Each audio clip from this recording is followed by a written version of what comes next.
Assalamualaikum warahmatullahi wabarakatuh.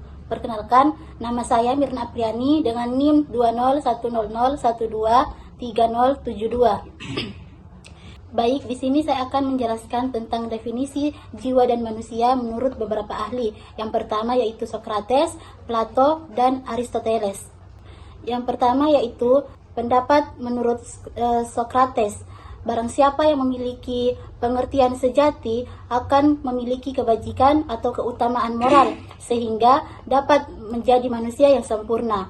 Menurut Socrates, manusia yang sempurna ketika telah memiliki pengertian sejati yang dimana yaitu manusia yang memiliki atau mempunyai kebebasan yang hakiki atau kebijaksanaan. Arti sejati juga dapat diartikan sebagai murni, benar, dan kodrati. Kodrati yang dimana yaitu hal-hal yang melekat pada diri seseorang sejak ia dilahirkan dan tidak dapat dilekatkan pada orang lain. Menurut Socrates juga, manusia yang sempurna yaitu ketika manusia memiliki kebajikan dan keutamaan moral, sehingga ini merujuk kepada kemampuan individu untuk mampu dan memahami nilai-nilai moral yang lebih baik.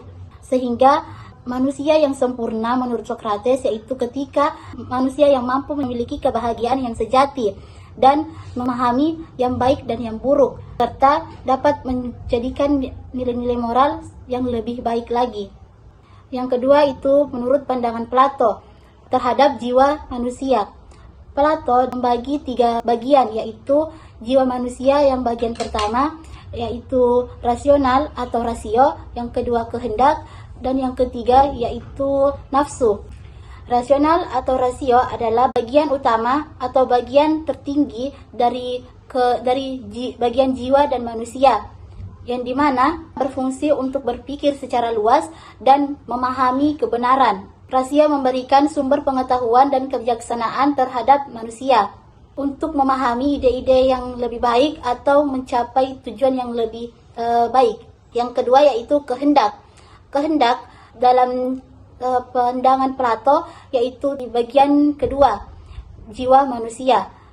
Kehendak di sini yaitu mempunyai pengetahuan dalam berpikir, memahami, dan merupakan kemampuan untuk memilih pilihan dan membuat keputusan.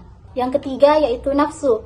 Nafsu di sini merupakan kebutuhan fisik dan kesenangan jasmani yang dimana dapat bersifat tidak terarah atau bersifat egois dan tidak teratur. Nafsu juga dapat diartikan sebagai emosi dan hasrat pada diri seseorang.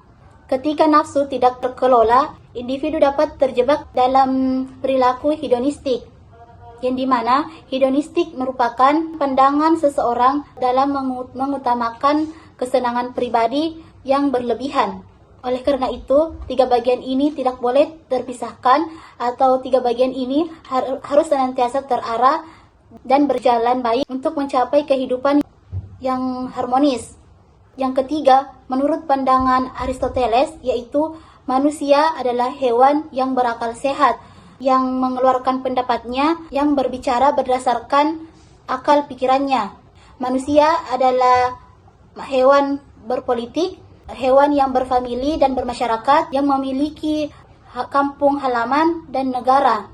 Menurut pendapat Aristoteles, menyamakan manusia dengan hewan karena keduanya ini merupakan sama-sama makhluk hidup, tetapi manusia mempunyai akal yang dapat berpikir lebih baik untuk berpikir lebih rasional, sedangkan manusia yang adalah hewan yang berpolitik, yaitu karena manusia senantiasa hidup dalam sosial, tidak bisa hidup dengan sendiri, dan hewan berfamili dan bermasyarakat. Istilah ini mengarah kepada manusia yang hidup sosial. Secara alami manusia senantiasa berinteraksi terhadap orang lain dan berkontribusi dengan orang lain. Baik, sekian dari saya penjelasan tentang pendapat filsuf tentang jiwa dan manusia. Wassalamualaikum warahmatullahi wabarakatuh.